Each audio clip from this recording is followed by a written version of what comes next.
Good morning to all of you. Welcome to the channel Chemistry Brain Booster. Chapter चल रहा है आपका electrochemistry. मैं हूं सुजीत सर और आप सब हैं हमारे प्यारे बच्चे। आज स्टार्ट करते हैं। हमारे टॉपिक है कंडक्टिविटी ऑफ इलेक्ट्रोलाइट्स। ये इस साल के सिलेबस से हटाया नहीं गया है, तो ये हम लोगों को पढ़ना पड़ेगा, ठीक है। तो हम सबसे पहले बात करेंगे कि इलेक्ट्रोलाइट की कंडक्टिविटी कैसे निकालते हैं। ये हमारा आज की क्लास का मेन थीम है कि जैसे कंडक्टिविटी पहले समझिए क्या होता है, लेकिन उससे पहले आप समझिए इलेक्ट्रोलाइट क्या होता है। इलेक्ट्रो मीन्स होता है इलेक्ट्रिसिटी, लाइट का मतलब लिक्विड या वैसा एक्वस सॉल्यूशन। यानी कभी कभी क्या होता है, वैसा एक्वस सॉल्यूशन जिससे होकर करंट फ्लो करे, यानी वैसा एक्वस सॉल्यूशन जो अपने से होकर करंट को अलाउ करे, करंट को जाने दे, यानी जो गुड कंडक्टर ऑफ इलेक्ट्रिसिटी हो, वैसे इलेक्ट्रोलाइट को हम क्या कहते हैं, वैसे एक्वस सॉल्यूशन को हम क्या कहते हैं, इलेक्ट्रोलाइट कहते हैं। एक बात को ध्यान देना है कि इलेक्ट्रॉनिक कंडक्टर और इलेक्ट्रोलाइटिक कंडक्टर में क्या अंतर होता है। तो जो इलेक्ट्रॉनिक कंडक्टर होता है, जैसे बिजली का तार है, वायर जो होता है इलेक्ट्रिक वायर, उसको हम, या कोई इलेक्ट्रोड जो होता है, जो मेटालिक वायर उसको कह सकते हैं हम, तो वो क्या होता है, वो इलेक्ट्रॉनिक कंडक्टर का एग्जाम्पल है। उससे जब करंट फ्लो करता है तो वो करंट को अपने से होकर अलाउ करता है, लेकिन वो खुद को उसके लिए डिकम्पोज नहीं करता है। जैसे बिजली के तार में करंट फ्लो करेगा तो बिजली का तार समय के साथ खत्म नहीं हो जाएगा, टूट के नहीं जाएगा, डिकम्पोज नहीं हो जाएगा, डिसोसिएट नहीं हो जाएगा। लेकिन इलेक्ट्रोलाइट जो होता है, ये क्या होता है, ये भी एक गुड कंडक्टर ऑफ इलेक्ट्रिसिटी है। इसको हम इलेक्ट्रॉनिक कंडक्टर नहीं कहेंगे, इसको हम इलेक्ट्रोलाइटिक कंडक्टर कहेंगे। इसमें जब आप करंट सप्लाई करेंगे तो करंट सप्लाई करने से इससे भी करंट फ्लो करेगा, लेकिन इसकी उससे ये अंदर कैसे है, तो जब इसमें करंट सप्लाई कीजिएगा, इलेक्ट्रोलाइट से होकर जब करंट फ्लो करेगा तो इलेक्ट्रोलाइट आयंस में डिसोसिएट हो जाता है, नंबर ऑफ आयंस में टूट जाता है, ब्रेक हो जाता है, डिसोसिएट हो जाता है, डिकम्पोज हो जाता है। लेकिन इलेक्ट्रॉनिक कंडक्टर में ऐसा डिकम्पोजिशन देखने को नहीं मिलता है during the flow of current. बात समझ में आ रहा है। तो इलेक्ट्रोलाइट क्या होता है, एक सॉल्यूशन, एसिड या एसिड को वाटर में मिला दीजिए तो भी एक एसिडिक सॉल्यूशन बन जाएगा, वो एक इलेक्ट्रोलाइट की तरह काम करेगा। बेस को वाटर में मिला दीजिए तो वो भी एक इलेक्ट्रोलाइट की तरह बिहेव करेगा, या फिर किसी सॉल्ट को वाटर में ऐड कर दीजिए और एक एक्वस सॉल्यूशन बना दीजिए तो वो भी एक इलेक्ट्रोलाइट की तरह बिहेव करेगा। अब कंडक्टिविटी क्या होता है, इसको समझने के लिए पहले आपको समझना पड़ेगा। पहले समझिए आप रेजिस्टेंस क्या होता है, ठीक है। पहले आप समझिए कि रेजिस्टेंस क्या होता है। आपने 9th 10th यानी बचपन की क्लास में आपने पढ़ा होगा कि कोई बिजली का एक तार है, टुकड़ा है, सपोज दैट ये बिजली का वायर है, जिसका यहां से यहां तक लेंथ L है और ये इसका क्रॉस सेक्शनल एरिया A है। क्रॉस सेक्शनल एरिया समझते हैं ना, पाई आर स्क्वायर होता है ना, पाई आर स्क्वायर इसका क्रॉस सेक्शनल एरिया है, ये इसका लेंथ है, बिजली का तार का ये थिकनेस है। तो इसका रेजिस्टेंस कितना होगा, तो हम जानते हैं R जो होता है वो लेंथ के डायरेक्टली प्रोपोर्शनल होता है। जितना जब ज्यादा लंबा रहेगा तार उतना ही ज्यादा क्या होगा, रेजिस्टेंस होगा। रेजिस्टेंस समझते हैं ना, प्रतिरोधक क्षमता, प्रतिरोध क्या अपने से होकर करंट को अलाउ करने से रोकता है। तो ये प्रॉपर्टी होता है किसी भी सब्सटेंस का, किसी भी मैटर का एक इंटरनल प्रॉपर्टी होता है, उसका आंतरिक गुण होता है, जिससे वो क्या करता है, अपने से होकर करंट को जाने से रोकता है। तो जितना लंबा तार रहेगा उसका रेजिस्टेंस उतना ज्यादा रहेगा। और हमने साथ साथ ये भी पढ़ा है inversely proportional to area of cross section. ये क्या है, एरिया ऑफ क्रॉस सेक्शन मतलब थिकनेस। अगर ये बिजली का तार है तो इसका जो थिकनेस, ये जो देख रहे हैं आप, तो ये जो थिकनेस, इसी को हम यहाँ एरिया कहेंगे। यानी तार जितना मोटा होगा उसमें रेजिस्टेंस उतना कम होगा। यानी अगर पतला तार है और एक मोटा तार है तो जो मोटा तार होगा, जो थिक वायर होगा, उसमें रेजिस्टेंस कम होगा। क्यों? क्योंकि इसका एरिया ऑफ क्रॉस सेक्शन कम है, यहाँ एरिया ऑफ क्रॉस सेक्शन ज्यादा है। यहाँ पे इलेक्ट्रॉन्स जितना आसानी से फ्लो करेंगे, यहाँ पे पतले तार में इलेक्ट्रॉन्स उतना आसानी से फ्लो नहीं करेंगे। जितना ज्यादा इलेक्ट्रॉन आसानी से फ्लो करेगा उतना अच्छा करंट पैदा करेगा, फ्लो करेगा। तो इलेक्ट्रॉन के फ्लो करने में पतला तार प्रॉब्लम क्रिएट करता है, जबकि मोटा तार जो होता है उसमें इलेक्ट्रॉन इजीली फ्लो कर सकता है। इसीलिए हम कहते हैं कि एरिया ऑफ क्रॉस सेक्शन जितना ज्यादा होगा, यानी तार की मोटाई जितनी ज्यादा होगी, उसका रेजिस्टेंस उतना कम होगा। ये इक्वेशन 1 है और ये इक्वेशन 2 आपने 10th क्लास में पढ़ा है। जब इन दोनों इक्वेशन को कंबाइन करते हैं तो आप पाते हैं R is directly proportional to L and inversely proportional to A। यहाँ से इस प्रोपोर्शनलिटी साइन को अगर आप हटाते हैं तो कांस्टेंट डालते हैं R is equal to rho L by A, यही होता है। यानी आप ये जानते हैं कि R equal to rho L by A होता है, जहां रो क्या है आपका रेसिस्टिविटी है। रो क्या है आपके पास रेसिस्टिविटी, स्पेलिंग थोड़ा इश्यू हो सकता है, नहीं रेसिस्टिविटी गलत क्यों होगा, R क्या है, रो क्या है रेसिस्टिविटी है, L क्या है आपके पास लेंथ ऑफ वायर है, A क्या है आपका एरिया ऑफ क्रॉस सेक्शन है, R क्या है रेजिस्टेंस ऑफ वायर है। ये बात समझ में आया, रेजिस्टेंस समझ में आ गया आपको, रेसिस्टिविटी समझ में आ गया आपको। रेसिस्टिविटी क्या, ये रो है इसी को हम रेसिस्टिविटी कहते हैं, ये प्रोपोर्शनलिटी कांस्टेंट होता है। बात समझ में आ रहा है। अब हम बात करते हैं रेजिस्टेंस, समझ में आ गया। अब इसके बाद हम जी बात करते हैं। जी जो होता है इसको हम कहते हैं कंडक्टेंस। जी को क्या कहते हैं, conductance. Inverse of resistance is called conductance. Inverse of resistance is called conductance. Resistance और कंडक्टेंस दोनों एक दूसरे के विपरीत हैं, दोनों एक दूसरे के उल्टे वर्ड्स हैं, ठीक है। जैसे कहने का मतलब अच्छा बात और बुरा बात, अगर मेरे में अच्छी बात ज्यादा है तो बुरी बात कम होगी, अगर मेरे में बुरी बात ज्यादा है तो अच्छी बात कम होगी। इसका मतलब ये हुआ कि अगर मैं बिजली का तार हूं, अगर मैं वायर हूं, तो अगर मेरे में रेजिस्टेंस वाला प्रॉपर्टी ज्यादा है तो कंडक्टेंस वाली प्रॉपर्टी, इसका मतलब ऑटोमेटिकली है, सेल्फ अंडरस्टैंडिंग है कि अगर रेजिस्टेंस उस वायर में ज्यादा है तो उस वायर का कंडक्टेंस कम है, अगर उस वायर का कंडक्टेंस ज्यादा है मतलब उस वायर का रेजिस्टेंस कम है।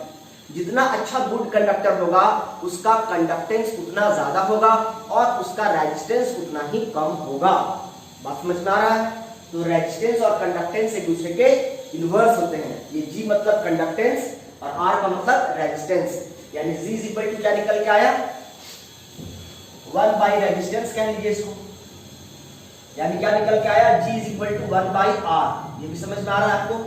कंडक्टेंस क्या होता है, इनवर्स ऑफ रेजिस्टेंस। तो हमको रेजिस्टेंस समझ में आ गया, रेसिस्टिविटी समझ में आ गया, कंडक्टेंस समझ में आ गया, और कंडक्टिविटी की भी बात करेंगे।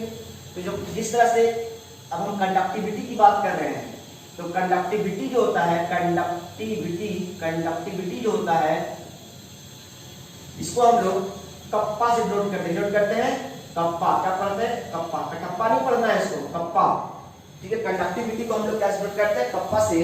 और जिस तरह से कंडक्टेंस जो होता है रेजिस्टेंस का इनवर्स होता है, उसी प्रकार जो कंडक्टिविटी होता है वो इनवर्स ऑफ रेजिस्टेंस होता है, तो रेसिस्टिविटी होता है। कंडक्टिविटी क्या होता है, इनवर्स ऑफ रेसिस्टिविटी कह लीजिए इसको, RES।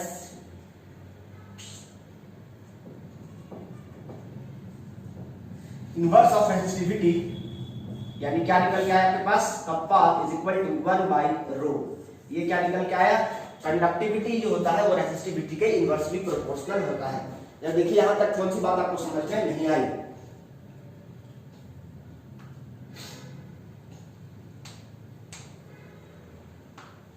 समझ में आ रहा है सब बात। अब यहां से बहुत सारे रिलेशन अपने आप में आप निकाल सकते हैं। जैसे मान लीजिए यहाँ पे G is equal to 1 by R है, तो R की जगह पे आप क्या रख सकते हैं, rho into L by A रख सकते हैं, यानी क्या लिख सकते हैं, A रो इंटू L, ऐसा भी लिख सकते हैं। यानी एक रिलेशन आपके पास ये भी निकल के आया, G इज इक्वल टू क्या निकल के आया, A रो इंटू L निकल के आया। तो आप यहाँ से बहुत तरह के रिलेशन निकाल सकते हैं। फिर यहाँ से रेजिस्टिविटी का वैल्यू पुट कर दीजिएगा, R रेजिस्टिविटी क्या हो जाएगा, यहाँ से R into A by L हो जाएगा। तो यहाँ से आप ये भी निकाल सकते हैं, यानी कप्पा इज इक्वल टू क्या निकल के आ जाएगा 1 बाई, जहाँ रो है उसकी जगह पे क्या हो जाएगा R into A by L हो जाएगा, यानी क्या हो जाएगा L R इंटू A, यानी kappa is equal to 1 by R क्या होता है, 1 बाई R क्या होता है G होता है। तो लिख सकते हैं G into L by A, यानी कप्पा का वैल्यू ये भी निकल के आएगा। नहीं समझे, अरे भाई यहाँ पे क्या 1 बाई R है कि नहीं है, तो 1 बाई R के बदले क्या लिख सकते हैं, G लिख सकते हैं। तो G into L by L रह गया। तो कप्पा इक्वल टू क्या हो गया, G into L by A। जितने भी चीजें बॉक्स में रखी गई हैं उनको ध्यान से समझना है, ये चीजों को दिमाग में रखना है, यहाँ से न्यूमेरिकल सॉल्व हो सकता है, ठीक है। तो ये तो था resistance, resistivity, conductance and conductivity. अब आपको समझ में आ गया कंडक्टिविटी क्या होता है, इनवर्स ऑफ रेसिस्टिविटी होता है। और कंडक्टिविटी किसी भी इलेक्ट्रोलाइट या किसी भी मैटर का एक इंटरनल प्रॉपर्टी होता है जो अपने से होकर करंट अलाउ कितना करता है, इसको मेजर करने के लिए हम इसका इस्तेमाल करते हैं। क्योंकि हम लोग क्या बना रहे हैं, अभी सेल पढ़ रहे हैं, सेल कैसे बनाना है, सेल कैसे काम करता है। तो सेल के अंदर इलेक्ट्रोलाइट्स भी होते हैं, तो इलेक्ट्रोलाइट्स का कंडक्टिविटी बहुत मैटर करता है। अगर मान लीजिए उस सेल के अंदर इलेक्ट्रोलाइट की कंडक्टिविटी अच्छी नहीं है तो वो सेल क्या करेगा, ज्यादा एनर्जी प्रोड्यूस नहीं कर पाएगा, वो गुड कंडक्टर अच्छा काम नहीं करेगा ना, बढ़िया करंट पैदा नहीं करेगा। तो जब भी कोई सेल का निर्माण करता है तो सेल के निर्माण करने के दौरान इलेक्ट्रोलाइट की कंडक्टिविटी बहुत इंपॉर्टेंट रोल प्ले करती है। किसी भी सेल के लिए उसका इलेक्ट्रोलाइट, सेल के अंदर जो केमिकल भरा है, जो इलेक्ट्रोलाइट फीड किया गया है, उस इलेक्ट्रोलाइट की कंडक्टिविटी उस सेल का बैकबोन है, जान है। तो जब तक इलेक्ट्रोलाइट अच्छी क्वालिटी का नहीं होगा, उसकी कंडक्टिविटी अच्छी नहीं होगी, तो सेल क्या करेगा, करंट उतना अच्छा पैदा नहीं करेगा, उतना अच्छा करंट उससे लिबरेट नहीं होगा और बैटरी का लाइफ भी अच्छा नहीं होगा, लॉन्ग लास्टिंग नहीं चलेगा।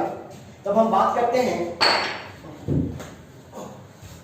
तो ये हो गया। अब हम बात करते हैं कि कंडक्टिविटी ऑफ इलेक्ट्रोलाइट किन किन बातों पर निर्भर करता है, इसको मिटाते हैं।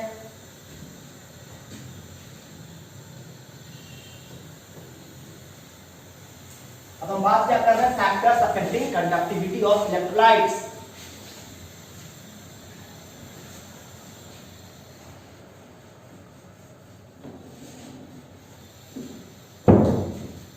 अभी ये सब जो चल रहा है इलेक्ट्रोकेमिकल सेल का ही पार्ट चल रहा है, गैल्वेनिक सेल का पार्ट चल रहा है, ठीक है।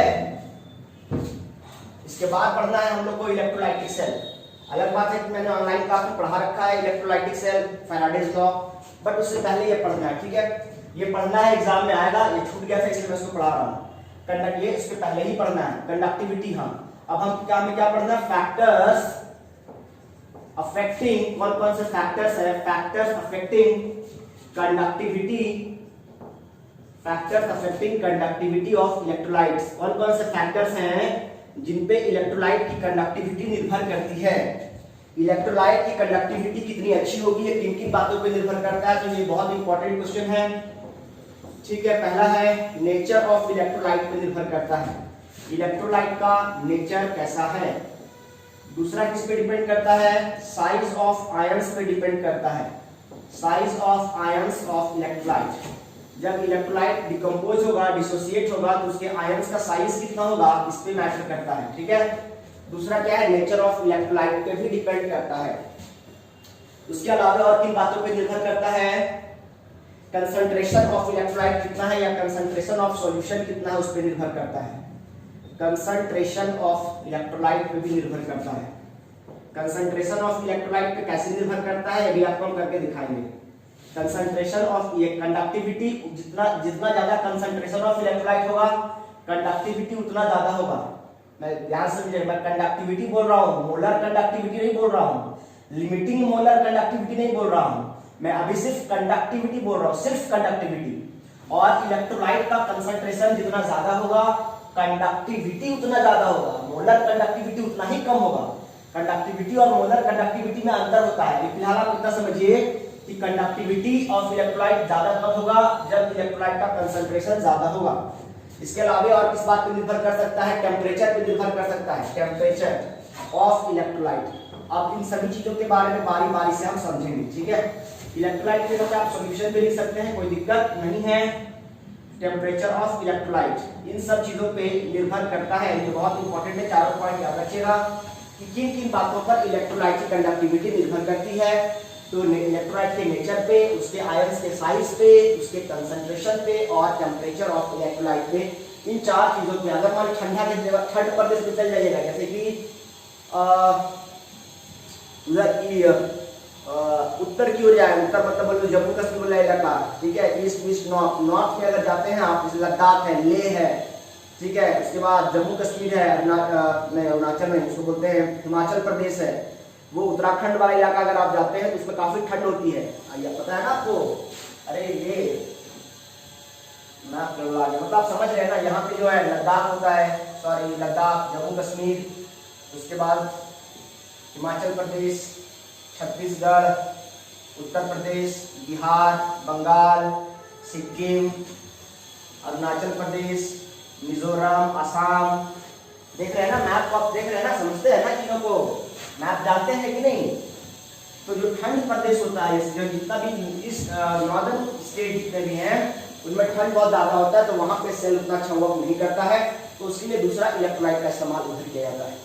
बाकी इधर जहाँ पे गर्म प्रदेश होता है, गर्म प्रदेश में टेम्परेचर ऑफ इलेक्ट्रोलाइट उसके हिसाब से इलेक्ट्रोलाइट चेंज किया जाता है, अलग अलग इलाके के हिसाब से बैटरीज का निर्माण होता है, सेल का निर्माण होता है।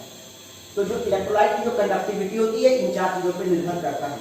अब सवाल आता है किसी भी इलेक्ट्रोलाइट की कंडक्टिविटी को हम कैसे मेजर करेंगे। बहुत अच्छा क्वेश्चन है कि हम कैसे जानेंगे कि इस इलेक्ट्रोलाइट का कंडक्टिविटी कैसा है। तो यहां से एक बात समझने वाली बात है, एक क्वेश्चन आया हुआ है एग्जैक्ट में सीबीएसई में भी क्वेश्चन पूछा है कि क्या डिफिकल्टीज आती है, ठीक है, व्हाट आर द डिफिकल्टीज।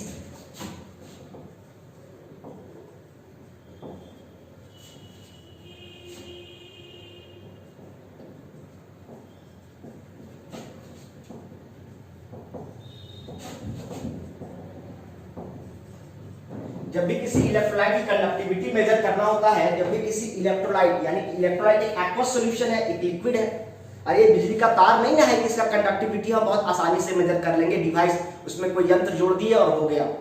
तो ये तो एक इलेक्ट्रोलाइट है, ये तो एक्वस सॉल्यूशन है, और किसी भी एक्वस सॉल्यूशन की कंडक्टिविटी मेजर करना में थोड़ी सी जब भी किसी इलेक्ट्रोलाइट की कंडक्टिविटी जब आप मेजर कर रहे होते हैं तो कौन कौन सी समस्याएं आपके सामने खड़ी होती हैं, ये सवाल पूछ रहा है कि इलेक्ट्रो कंडक्टिविटी ऑफ इलेक्ट्रोलाइट जब आप पता करते हैं, जब आप डिटेक्ट करते हैं, जब आप फाइंड आउट करते हैं, तो उस दौरान आपको किन किन समस्याओं से गुजरना पड़ता है।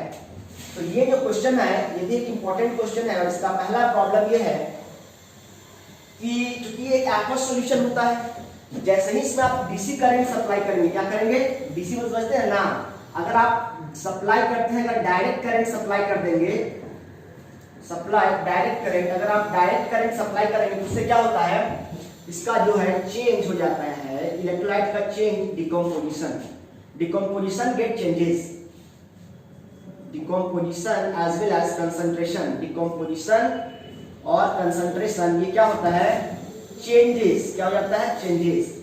और चेंज कर जाने से क्या होता है, जो चीज को आप मेजर कर रहे हैं वास्तव में वो चीज रहता नहीं है।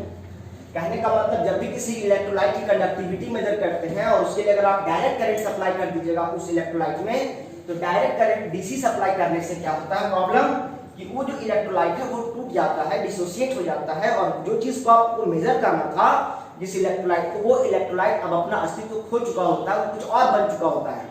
तो उससे क्या होता है कि उसका जो आपने रीडिंग लिया, वो रीडिंग आपने जो आपको रीडिंग चाहिए था वास्तव में वो रीडिंग आपको नहीं मिला, कुछ और दूसरा रीडिंग आपको मिल गया, तो उससे तो कोई फायदा नहीं हुआ।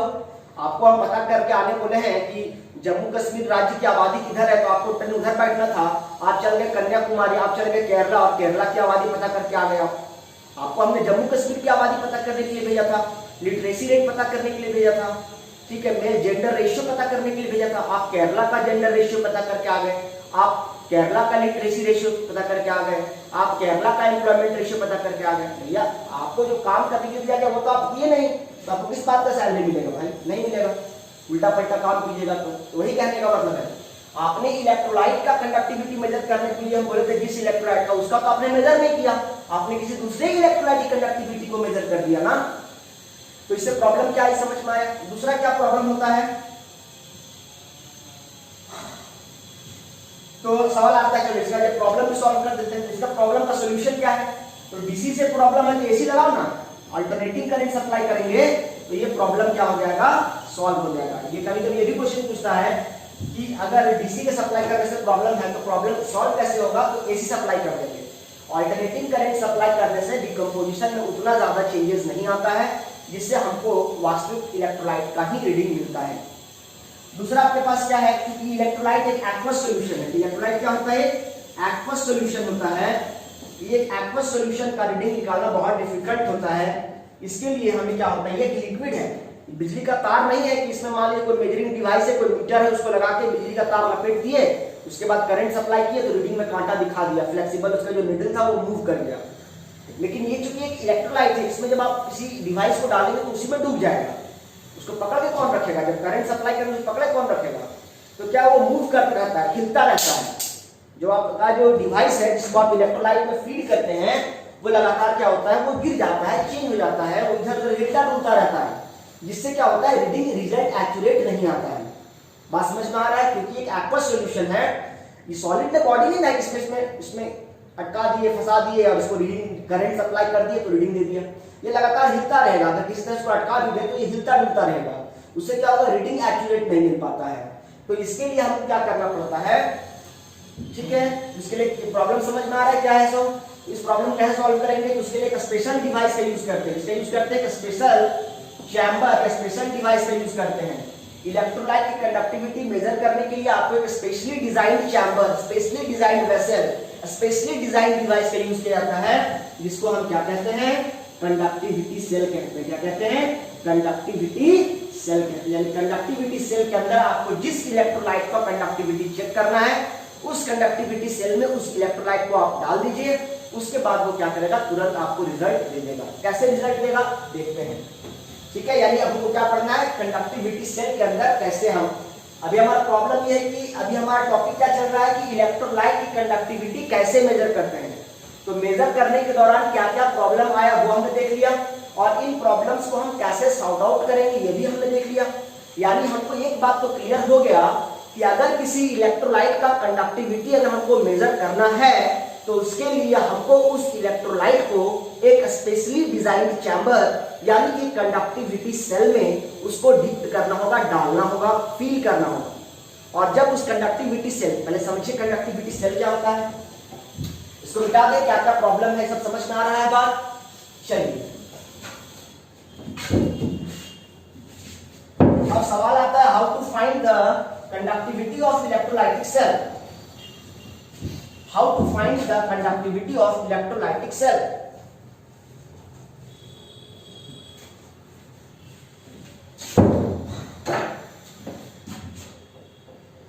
How to measure the conductivity?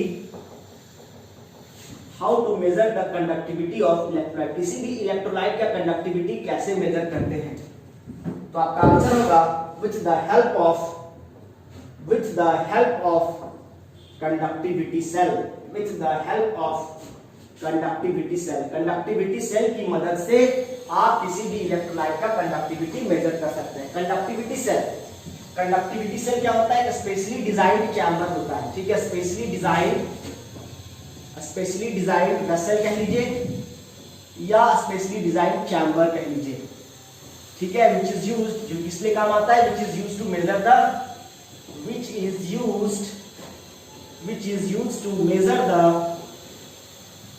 used to measure the conductivity of any electrolyte। किसी भी इलेक्ट्रोलाइट की कंडक्टिविटी को मेजर करने के काम आता है। ये प्लैटिनम के इलेक्ट्रोड से मिलकर बना होता है, ठीक है। इसका डायग्राम बनाते हैं। आपके पास क्या होता है, कंटेनर है मान लीजिए,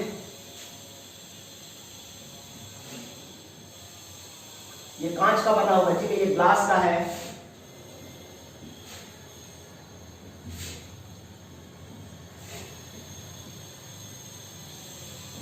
ठीक है। ये बिजली का तार है, ठीक है। ये क्या है, वायर। ये क्या है, इलेक्ट्रोड्स। ये क्या चीज के बने हुए हैं, ये जो है आपका इलेक्ट्रोड है, ठीक है। प्लैटिनम का इलेक्ट्रोड है, ये भी क्या है आपका इलेक्ट्रोड है, प्लैटिनम का इलेक्ट्रोड है, ठीक है। और ये क्या है, कनेक्टिंग वायर्स, बिजली के तार है, ठीक है, electric wires, electric connecting wires. यहां से क्या करेंगे हम, इसमें करंट सप्लाई कर देंगे। क्या करेंगे, करंट सप्लाई कर देंगे, ठीक है। एसी से सप्लाई करेंगे, एसी है ना, यहां से करंट सप्लाई करेंगे। सीधा कर देते हैं, ठीक है। ये आपका स्पेशली डिजाइन चैम्बर है, यहां से हम लोग फील करते हैं इलेक्ट्रोलाइट को, ढक्कन लगा देते हैं अभी, ठीक है। क्लोज है, इसके अंदर हमने क्या किया, फील कर दिया। क्या फील कर दिया, इसके अंदर जिस इलेक्ट्रोलाइट का कंडक्टिविटी मेजर करना है, उस इलेक्ट्रोलाइट को हमने क्या कर दिया, इसमें यहाँ के माध्यम से फील कर दिया, इसके अंदर भर दिया। जिस इलेक्ट्रोलाइट को मेजर करना है, जिस इलेक्ट्रोलाइट की कंडक्टिविटी मेजर करना है, उस इलेक्ट्रोलाइट को हमने क्या कर दिया, फील कर दिया, ठीक है। ये आपका काला वाला जो दिख रहा है, ये आपका इलेक्ट्रोलाइट है। ये दोनों क्या है, प्लैटिनम इलेक्ट्रोड है, और ये क्या है, कनेक्टिंग वायर्स है। और ये क्या है, एसी सोर्स। क्या है, ये आपका एसी सोर्स है। यहाँ एसी ही सप्लाई करना है, डीसी नहीं करना है। बताया ना डीसी क्यों नहीं करना है, डीसी सप्लाई कर देंगे तो क्या होगा, इसका डिकम्पोजिशन इसका कॉम्पोजिशन चेंज हो जाएगा, इसका कंसंट्रेशन चेंज हो जाएगा। ये इलेक्ट्रोलाइट अपना अस्तित्व खोकर कुछ नया चीज बन जाएगा। इसीलिए आपको डीसी सप्लाई करने के बजाय एसी प्रीफर करना चाहिए। ये ग्लास जो वेसल है, ये ग्लास का बना हुआ होना चाहिए। ये जो आपका प्लैटिनम है, इसका रेजिस्टेंस आपको पता है, ठीक है। देखिए ये जो कनेक्टिंग वायर से तो आपने बाजार से खरीद कर बाहर से लगाया है, तो इसका रेजिस्टेंस तो आपको पता होगा, मान लीजिए इसका रेजिस्टेंस R1 पता है कि आपने बाजार से खरीद कर बाहर से लगाया है, तो इसका रेजिस्टेंस आपको पता है। कॉपर का वायर है तो कॉपर का रेजिस्टेंस कितना होगा ये हमें पता है, उसमें लिखा हुआ है वायर में। ये प्लैटिनम का जो इलेक्ट्रोड है इसका भी रेजिस्टेंस हमको पता है, दैट इज R2।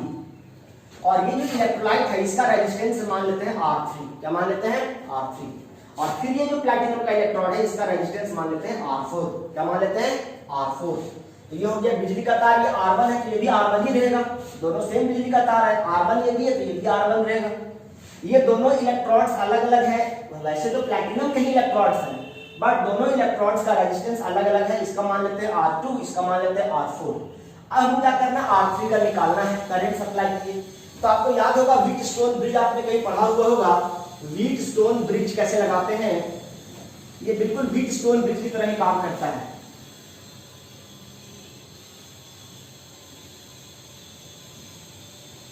आपने पढ़ा होगा व्हीटस्टोन ब्रिज, पढ़ा है क्या? ऐसा व्हीटस्टोन ब्रिज, ये आपके पास क्या है? R1 है, ये आपके पास क्या है? R2 है, ये क्या आपके पास R3 है, ये क्या आपके पास R4 है। कोई भी या तो ये दोनों सामने सामने वाले को ले लीजिए, R1 by R2 कर दीजिए is equal to R3 by R4 कर दीजिए, या फिर ऐसा भी कर सकता है R1 by R3 कर सकता है, कोई दिक्कत नहीं है। इधर वाले को दोनों को लीजिए, इधर वाले को रखना नहीं है, R2 by R4 ले लीजिए। अब आपको क्या पता है? R1 पता है, R2 पता है, R4 पता है, तो आपको क्या पता नहीं है? R3 पता नहीं है, तो यहाँ से R3 निकल जाएगा। ये पता है, ये पता है, ये पता है, क्या यहाँ से R3 निकल जाएगा? यहाँ R3 इक्वल टू क्या हो जाएगा भाई? R2 by R4 into R1, resistance 2, resistance 4, resistance 1 को आपस में सॉल्व कर देंगे, यहाँ से क्या निकल के आ जाएगा? आपका R3 निकल के आ जाएगा, रेजिस्टेंस निकल के आएगा R3। अब क्या करेंगे भाई? कंडक्टेंस निकालेंगे तो 1 by R3 कर देंगे तो क्या निकल के आ जाएगा? कंडक्टेंस निकल के आ जाएगा, निकल के आ जाएगा। जब हमको R3 पता चल गया, इस इलेक्ट्रोलाइट का रेजिस्टेंस पता चल गया, तो उसका इन्वर्स कर देंगे तो इस इलेक्ट्रोलाइट का कंडक्टेंस नहीं निकल जाएगा? नहीं निकलेगा यार, इस इलेक्ट्रोलाइट का कंडक्टेंस नहीं निकल के आएगा। बोलो, जब रेजिस्टेंस पता है तो कंडक्टेंस नहीं निकल के आएगा। Inverse of resistance is called conductance. अभी तुमने तक बताए थे कि कंडक्टेंस पता हो, अगर कंडक्टिविटी निकालना हो, कप्पा इक्वल टू बताए थे G into L upon A बताए थे।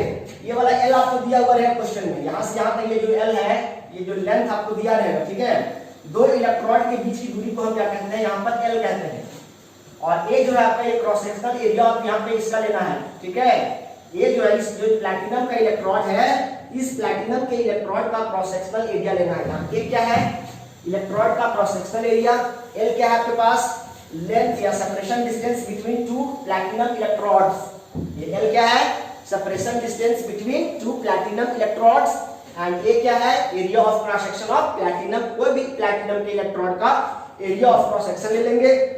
तो L आपको इस कंडक्टिविटी की तो फिक्स रहेगा, L A भी हमेशा फिक्स रहेगा। तो G आपको यहाँ से निकाल लिए थे 1 by R3 करके, यहाँ G पुट कर देंगे, यहाँ से क्या निकल जाएगा? कप्पा निकल जाएगा। और कप्पा क्या होता है? कंडक्टिविटी।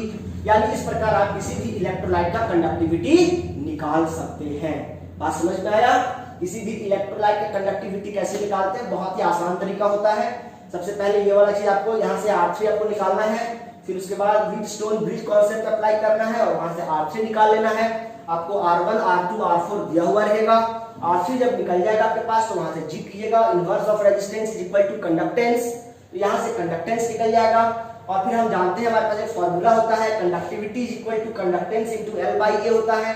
तो कंडक्टेंस G पता है आपके पास, L हमको पता है, L दिया हुआ रहेगा, A आपको दिया हुआ रहेगा। इन सब को आप पुट कर देंगे तो यहाँ से क्या निकल जाएगा? कप्पा निकल जाएगा, कंडक्टिविटी निकल जाएगा और ये आपका आंसर हो जाएगा। यहाँ से हम आपको क्वेश्चन कराएंगे, आपका कॉन्सेप्ट और भी क्लियर हो जाएगा। हवा लग रहा है बाबू? आए चलो, तो ये तो हो गया कंडक्टिविटी। इसके बाद आगे हम क्या पढ़ना है? हमको पढ़ना है molar conductivity and limiting molar conductivity. देखिए कंडक्टिविटी अब हम समझिए, ये सब चीज समझ में आ गया। अब हम बात करेंगे क्या होता है मोलर कंडक्टिविटी, ठीक है।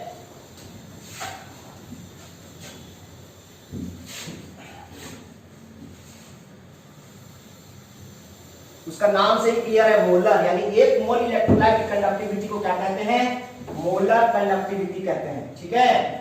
Conductivity of 1 mole of electrolyte is called molar conductivity. इसको हम लोग क्या करते हैं? लैम्डा एम का नोट करते हैं। और कुछ छूट रहा है क्या? सब हो गया। चलो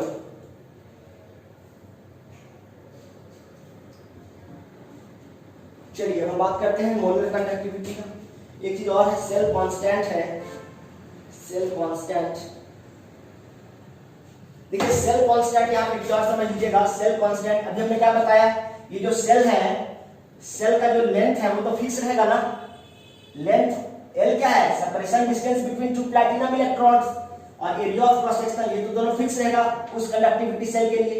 इसी को हम क्या कहते हैं, सेल कांस्टेंट कहते हैं। जी स्टार को हम क्या कहते हैं, सेल कांस्टेंट। क्यों कांस्टेंट कह रहे हैं, क्योंकि L तो भाई ऐसे कहने का मतलब ये आपका कंडक्टिविटी सेल था, तो ये आपका इलेक्ट्रॉन था, तो कहने का मतलब यहां से यहां तक का दूरी को तो L कहते हैं, ये तो हमेशा फिक्स रहेगा ना। इसमें खाली इलेक्ट्रोलाइट चेंज करते जाएंगे, बाकी ये चीज तो फिक्स रहेगा। तो कहने का मतलब ये हुआ कि ये जो L है ये तो फिक्स है, और इस प्लैटिनम के इलेक्ट्रॉन का एरिया ऑफ क्रॉस सेक्शन जो है ये भी फिक्स है। तो L भी कांस्टेंट है, A भी कांस्टेंट है। तो कांस्टेंट को कांस्टेंट से डिवाइड करेंगे तो एक नया कांस्टेंट आएगा ना। 6 एक कांस्टेंट है, 2 एक कांस्टेंट है। कांस्टेंट को कांस्टेंट से डिवाइड करेंगे तो एक नया कांस्टेंट नहीं आएगा। उसी कांस्टेंट को हम क्या कह रहे हैं, सेल कांस्टेंट। सेल क्यों बोल रहे हैं, क्योंकि ये सेल जो है ये फिक्स है, और इस सेल के कांस्टेंट वैल्यूज का रेशियो है ये, इसलिए क्या कहते हैं इसको, सेल कांस्टेंट कहते हैं। ठीक है, तो कभी कभी सेल कांस्टेंट बोलेगा तो ये मत समझना हमको नहीं आता है। सेल कांस्टेंट निकालने के बाद फार्मूला होता है G स्टार इक्वल टू होता है रेजिस्टेंस इनटू कप्पा। क्या होता है, रेजिस्टेंस इनटू कप्पा। कंडक्टिविटी को रेजिस्टेंस से मल्टीप्लाई कर देंगे तब भी सेल कांस्टेंट निकल के आते हैं। देखिएगा फार्मूला पुट कीजिएगा, एकदम एग्जैक्ट आएगा इसका वैल्यू। ठीक है, तो G स्टार इक्वल टू क्या हो गया, R इनटू कप्पा। रेजिस्टेंस को जब कंडक्टिविटी से मल्टीप्लाई करते हैं तब भी क्या निकल के आता है, सेल कांस्टेंट निकल कर आता है। ये आपको याद रखना है। ठीक है, अभी सबसे न्यूमेरिकल करवाएगा, घबराए नहीं आप। चलिए हमको क्या पढ़ना है, मोलर कंडक्टिविटी पढ़ना है। क्या पढ़ना है, मोलर कंडक्टिविटी। देखिए मोलर कंडक्टिविटी क्या होता है भाई, conductivity of 1 mole of electrolyte is called molar conductivity. Molar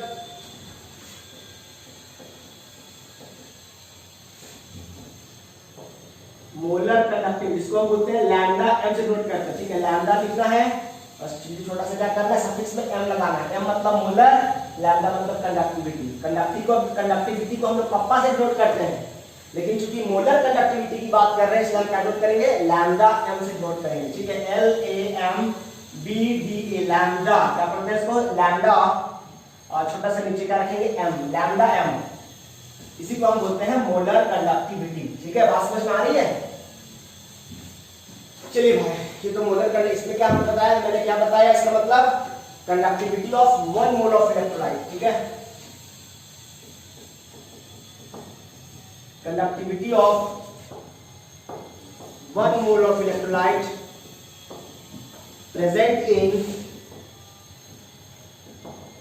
VmL of solution. V क्या वॉल्यूम है, VmL ऑफ कोई भी सॉल्यूशन का वॉल्यूम के लिए अगर 1 मोल इलेक्ट्रोलाइट प्रेजेंट है और उसका जो कंडक्टिविटी होगा उसको हम लोग क्या कहते हैं, मोलर कंडक्टिविटी कहते हैं। क्या कहते हैं उसको, मोलर कंडक्टिविटी कहते हैं। मोलर कंडक्टिविटी निकालने का फॉर्मूला होता है lambda m is equal to kappa by C. ठीक है, मोलर कंडक्टिविटी निकालने का फॉर्मूला क्या होता है, कंडक्टिविटी को कंसंट्रेशन से, जहां पे C क्या है आपका, मोलैरिटी। C क्या है आपका, मोलैरिटी। मोलैरिटी को वैसे तो कैपिटल M से डिनोट करते हैं, बट कंफ्यूजन नहीं हो इसलिए हम लोग यहाँ पे C को मोलैरिटी को C से डिनोट कर रहे हैं। और मोलैरिटी निकालने का फॉर्मूला होता है number of moles of solute bye volume of solution होता है। मोलैरिटी इक्वल टू नहीं होता है number of moles of solute bye volume of solution. क्योंकि कंडक्टिविटी हम लोग क्या पढ़ रहे हैं, मोलर कंडक्टिविटी। तो नंबर ऑफ मोल्स कितना है यहाँ पर, 1 मोल, और n का वैल्यू कितना है, 1 मोल है। तो जरा बताइए कि यहाँ C इक्वल टू क्या लिख सकते हैं, क्या हम 1/v लिख सकते हैं। C इक्वल टू होता है मोलैरिटी, और मोलैरिटी इक्वल टू होता है number of moles of solute, होता है जी, number of moles of solute divided by volume of solution in litre. इसी को तो कहते हैं ना molarity, volume of solution litre में पुट करना है, इसी को तो कहते हैं ना हम लोग मोलैरिटी कहते हैं। कैपिटल में नहीं पढ़े क्या, वर्किंग मशीन 1000 में देगी विमला, पढ़ा है ना। तो C नंबर ऑफ मोल्स क्या हो गया, 1, तो C इक्वल टू क्या हो गया, 1/v। तो क्या हम इसको ऐसा लिख सकते हैं क्या, कप्पा C की जगह लिख सकते हैं 1/v। तो 1/v कहां से लिख सकते हैं, कप्पा इनटू v, यानी लैम्डा इज इक्वल टू क्या निकल के आया, कप्पा इनटू v निकल के आया, कप्पा इनटू v। क्योंकि ये हो गई मोलैरिटी, जो वॉल्यूम आपने पुट किया लीटर में पुट किया है, लेकिन आपको जो कंडक्टिविटी होता है इलेक्ट्रोलाइट का वो लीटर में नहीं ml में होता है, क्योंकि सेल के अंदर बहुत कम मात्रा में इलेक्ट्रोलाइट प्रेजेंट होता है। तो जो वॉल्यूम आपको लेना है वो ml में लेना है, और मोलैरिटी जो होता है वो लीटर के लिए डिफाइंड होता है। बात समझ में आ रहा है? मोलैरिटी जो होता है उसका जो वॉल्यूम होता है वो लीटर में डिफाइंड होता है। तो यहाँ पे आपका V जो है ये लीटर में है। V क्या चीज में आपका? V क्या है? वॉल्यूम ऑफ इलेक्ट्रोलाइट, लीटर में है। लेकिन यहाँ पर सेल के अंदर जो इलेक्ट्रोलाइट का जो अमाउंट होता है वो बहुत कम होता है, ml में होता है। तो इसको लीटर में कैसे कन्वर्ट, ml में कैसे कन्वर्ट करेंगे? तो क्या हो जाएगा? Lambda m is equal to kappa into v into 1000। ठीक है, ये कैसे आ जाएगा भैया? लीटर को 1000 से गुना करेंगे तो ml में नहीं आएगा यार। या फिर यहां से भी लिख सकते हैं, और एक और क्या फॉर्मूला आ सकता है? Lambda m is equal to kappa by c into 1000, ऐसा भी तो आ सकता है? नहीं आ सकता है। Kappa into V, kappa by C into 1000 निकल के आ गया आपके पास। तो मोलर कंडक्टिविटी निकालने का दो फॉर्मूला होगा। सी का मतलब यहाँ पे क्या समझिएगा? मोलैरिटी। सी का मतलब क्या समझिएगा? मोलैरिटी आपको दिया रहेगा, उससे क्या निकाल लीजिएगा? मोलर कंडक्टिविटी आप फाइंड कर सकते हैं। Kappa into 1000 by C, kappa into 1000। यहाँ पे मोलैरिटी दिखा, अगर मान लिया आपको नॉर्मेलिटी दिया हुआ है, ठीक है, अगर मान लिया आपको नॉर्मेलिटी दिया हुआ है तब भी आप प्रूव कर सकते हैं। Kappa into 1000 by N, N क्या है आपके पास? नॉर्मेलिटी। अगर मोलैरिटी नहीं देकर के अगर आपको नॉर्मेलिटी दिया हुआ है तो भी क्वेश्चन छोड़कर नहीं आइएगा। सी यहाँ पर मोलैरिटी है, एन आपका नॉर्मेलिटी है। ठीक है, ये आपके पास जो ब्लैक पेन से लिखा गया ये आपके पास रिजल्ट है। अब इससे एक बात जरा आपको बताइए, यहाँ से एक बात क्वेश्चन क्या पूछा जाएगा आपको, बहुत इंपॉर्टेंट क्वेश्चन रहेगा, इसके बाद टॉपिक खत्म हो जाएगा। ये मोलर कंडक्टिविटी किन किन बातों पर निर्भर करता है बताइए जरा? मोलर कंडक्टिविटी किन किन बातों पर निर्भर करता है? एक तो कंडक्टिविटी है तो मान लीजिए फिक्स रहेगा, भी पे डिपेंड कर रहा है, वॉल्यूम पे डिपेंड कर रहा है। इसका मतलब अगर इलेक्ट्रोलाइट का वॉल्यूम ज्यादा होगा, इलेक्ट्रोलाइट का वॉल्यूम ज्यादा कर देंगे हम, तो इलेक्ट्रोलाइट का वॉल्यूम ज्यादा करेंगे तो क्या होगा? मोलर कंडक्टिविटी बढ़ेगा कि नहीं बढ़ेगा?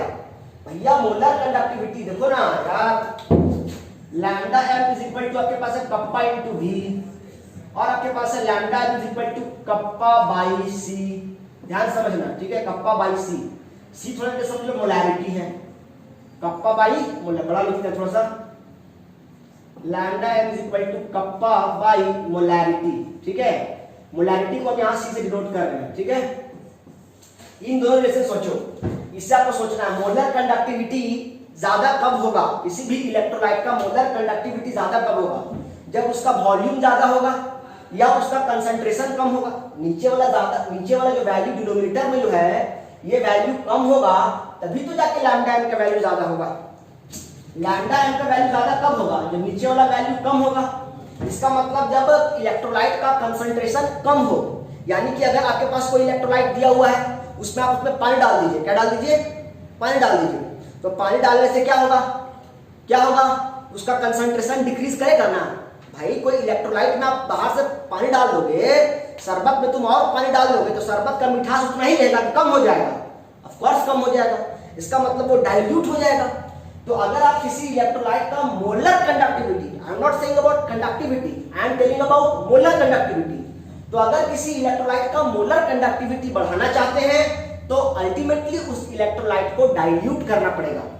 जितना ज्यादा डाइल्यूट कीजिएगा, फिर से बोल रहा हूं, जितना ज्यादा डाइल्यूट कीजिएगा, किसको डाइल्यूट कीजिएगा? इलेक्ट्रोलाइट को। कैसे? पानी डाल के। तो जितना ज्यादा इलेक्ट्रोलाइट को डाइल्यूट कीजिएगा, उससे उसका मोलैरिटी उतना ही घटेगा, उसका कंसंट्रेशन उतना ही घटेगा, और जितना ज्यादा कंसंट्रेशन घटेगा उसका मोलर कंडक्टिविटी उतना ही ज्यादा बढ़ेगा। साथ ही साथ उसका वॉल्यूम भी बढ़ेगा ना।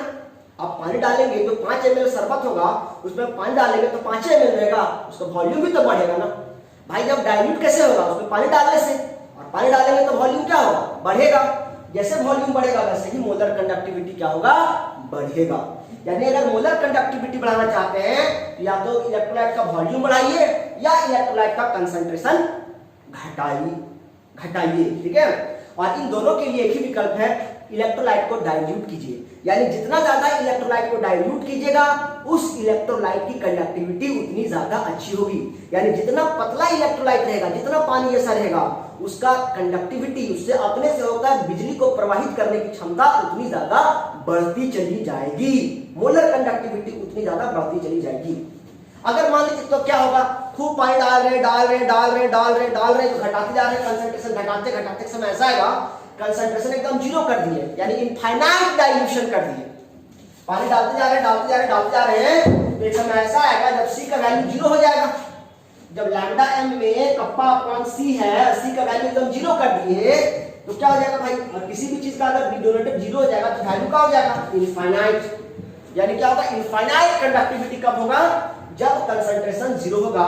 और इसी को हम बोलते हैं, तब ये जो कंसंट्रेशन होगा, तब ये जो कंडक्टिविटी होगा, इसको मोलर कंडक्टिविटी नहीं, इसको बोलेंगे लिमिटिंग मोलर कंडक्टिविटी। ध्यान समझिएगा क्या होता है limiting molar conductivity. Limiting molar conductivity का मतलब क्या हुआ, जब इलेक्ट्रोलाइट के कंसंट्रेशन को एकदम से क्या कर दें, जीरो कर दें, इलेक्ट्रोलाइट का जो कंसंट्रेशन है उसको जीरो कर देंगे, और तब जो मोलर कंडक्टिविटी होगा उसको हम क्या बोलते हैं, लिमिटिंग मोलर कंडक्टिविटी। और इसको डिनोट करते हैं लैम्डा एम नॉट से, डिनोट करते हैं लैम्डा एम नॉट से। अब आता है सवाल कि मोलर कंडक्टिविटी स्ट्रॉन्ग इलेक्ट्रोलाइट का कैसे निकालेंगे और वीक इलेक्ट्रोलाइट का कैसे निकालेंगे। ठीक है, इसको हम बताते हैं।